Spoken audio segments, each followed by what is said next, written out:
Everybody, this is Dream, and today we have a nice little, uh, what is now a four-game Major League Baseball slate that starts at noon, or just a little bit after noon, excuse me, at 12:20 with the Atlanta Mets game. Before I get started, though, can you guys smash that like and subscribe button? It really helps the channel a lot. I really do appreciate it. So this slate does feature some good games. However, there is some weather concerns in the Atlanta game. It should play, but there is weather concerns there. For Milwaukee and Cincinnati, this game is definitely the one to watch now, as there is a potential that this game could get delayed. And unfortunately, it's an hour after the slate locks about, so that is a concern. And I don't know that we'll get the information before it locks, so that's annoying. For the Houston Kansas City game, everything looks good, and for Oakland and Texas, everything looks good as well. Let's go ahead and get into our pitching here. So we do have some pitchers I do like. However, it is a not a great pitching slate because we obviously have a game at Great American Ballpark, and then we have several weather concerns. But the best overall pitcher on the slate is Peralta. Now, Peralta has been solid against Cincinnati last season. He had 27 and 37 fantasy points respectively in the two matchups. He also has the best K rate on the slate by quite a bit, and he's not super overpriced because he's only $8,800. However, this game being in Cincinnati definitely raises some risk here because that's a lot easier to hit home runs out of that park. But that said, Peralta is a pretty good option on the slate, and he's definitely somebody that I am going to roster at least in some lineups. The other guy that I like pretty good here is Alan Winans. Now he hasn't pitched yet this season, but he just got called up. But he tends last season when he did play for the Braves, as for a few starts, he actually did pretty good. And he had a decent strikeout rate, so that's really why I like him a little bit here. I think some of the things are showing that he really doesn't have a high K rate, but for some reason, but he does match up well from that perspective. He also faced the Mets twice as a starter last season. One game he scored 33 fantasy points, and the other game he scored -2. So there's definitely some risk here, but on a small slate like this where there's not a lot of options, he's definitely somebody I think has some upside here. Then there's not a whole lot else that I like here. I will mention that Sears has actually had some success against Texas before. That's definitely a Hail Mary type option, as he does have a decent strikeout rate for this matchup, and he did score 22 fantasy points against them once last season. However, he scored 15 and 7 the other two times. Gray for Texas also has some upside against Oakland. However, he had two sub 10 fantasy point games against them last season as well, with one game with 29 fantasy points. The catch with that is that the two bad games were in Texas. The one good game was in Oakland. This game is in Texas, so take that for what you want. But he does. Gray and Sears both have a little bit of limited upside on this slate, and so they're definitely somebody to look at least from that perspective. Moving into our catchers here, so obviously not a ton of people to choose from today, but Yanier Diaz for Houston, he's going to stack up as a decent option. He's been pretty solid to start the season. He has very good strikeout potential today, or sorry, home run potential today, and he definitely uh, rosters out as one of the better options on the slate. He's also a decent price here, so he's not like overpriced or anything like Contreras is. So he's definitely somebody you can fit in the lineup pretty good. He also has the best rates for just about everything on the slate. The only other guy that I would really be super interested about rostering would be Shea Langurlays. Now he obviously has home run upside, and that's pretty much why you want to look at him. He's also dirt cheap, which definitely helps as well. But he definitely carries some risk as he has 0 games at times. That said, I do think this Texas Oakland game actually is going to be somewhat high scoring, and so that he's going to have some upside in this matchup. Looking at our first baseman, so we're going to start with Matt Olson. Matt Olson is Atlanta is going to be a popular stack, assuming this game looks like it plays like normally. Uh, and I do look for him to have some good upside here in this matchup. He's got good home run potential, best at this position, in fact, and so he definitely looks pretty good from that perspective. He also has the best hitting metrics for this game, and even though he's super expensive, he definitely has a good potential to be the highest scoring first baseman on the slate, and that definitely gives him a lot of upside. Pete Alonso is a good contrarian option. If you don't use Winions, which is definitely a viable way to go here, he does have good home run upside today as well. The hitting potential here is not quite as good as Olson, but he definitely has some upside as well, so he's definitely worth a look. And then Pasquanto for Kansas City. He's very interesting to me today as he's been pretty good the last few games when it comes to how he looks but ahead of the game. However, yesterday he finally had a breakout game, hit a home run. I look for him to try to continue to be good. He's got some of the better hitting metrics on the slate at this position, so he's definitely worth a look. And he's not overpriced or anything. And then two contrarian options would be Jose Abreu and also uh, well, no, sorry, just one. Jose Abreu for Houston as he draws another good upside game here, despite the fact that he hasn't done anything to start the season so far. With that said, there's nobody here that I like for stolen base hits, but I do think Olson and Alonso are the best case for home runs. Looking at our second baseman, this is a pretty top-heavy position as well. With Albies and Altuve here, both these guys have a lot of potential today. Altuve's got a little bit more home run upside, but Albies has better hitting upside in the slate.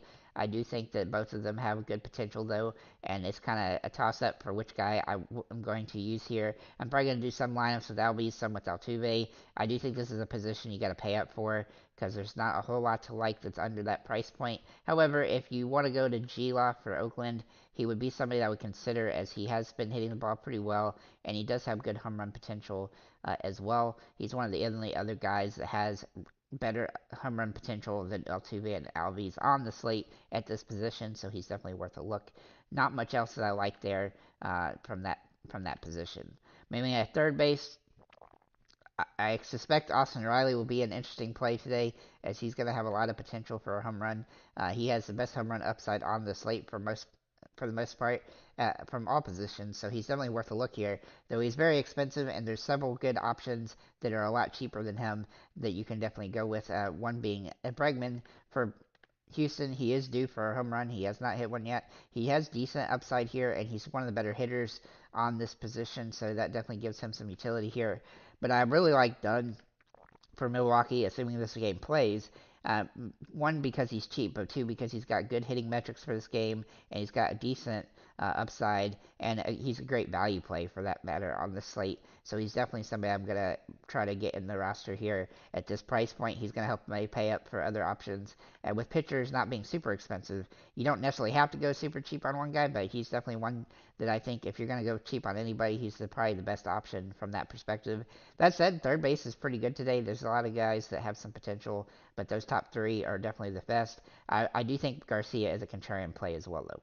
Looking at shortstops, I do like shortstop today, uh, as we do have some good options here at the top.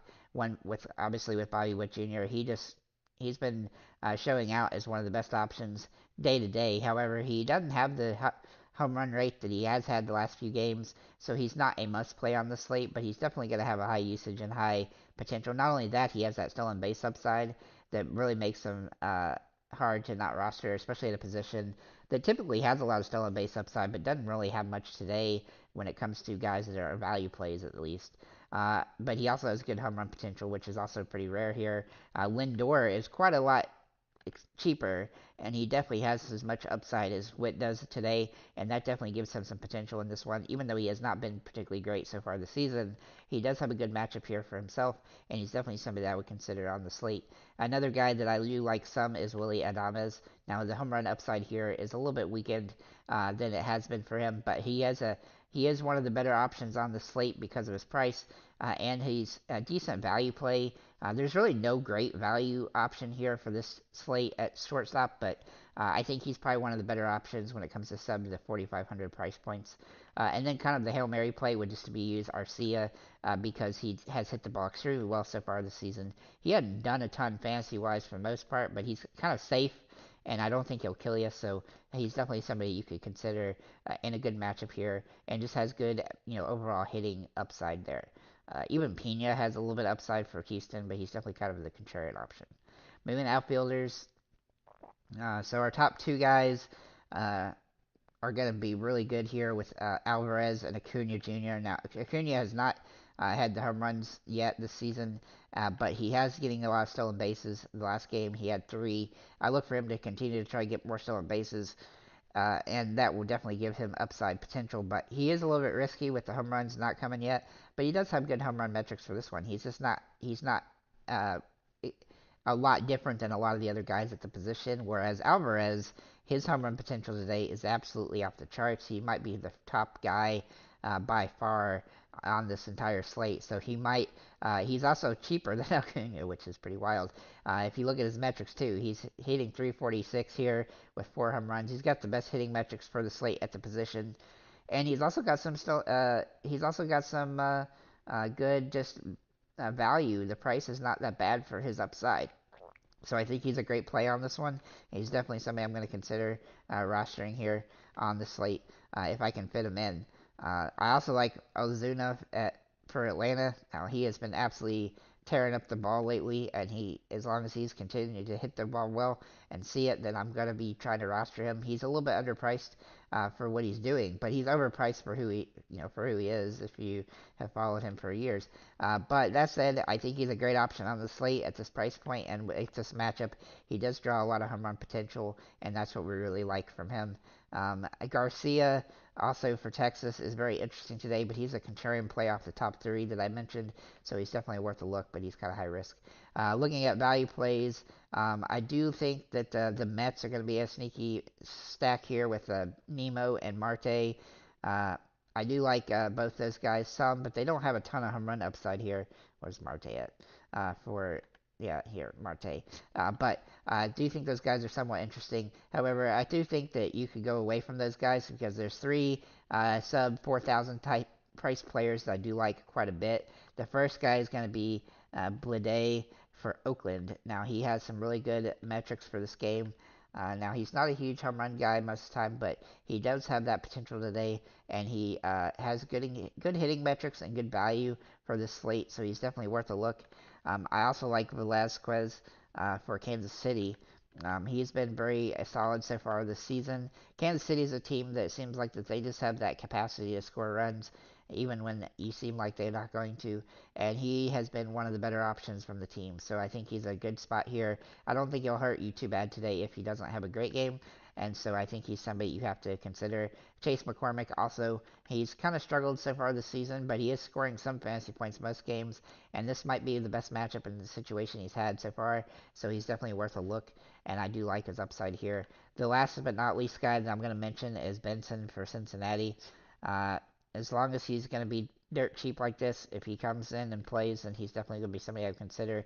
He's got good, he's got some good stolen base potential here, and being at home, he definitely has a little bit more upside from a home run perspective, though it's not that great. With that said, guys, thank you for liking, commenting, subscribing. If you have any comments or questions, feel free to leave them below.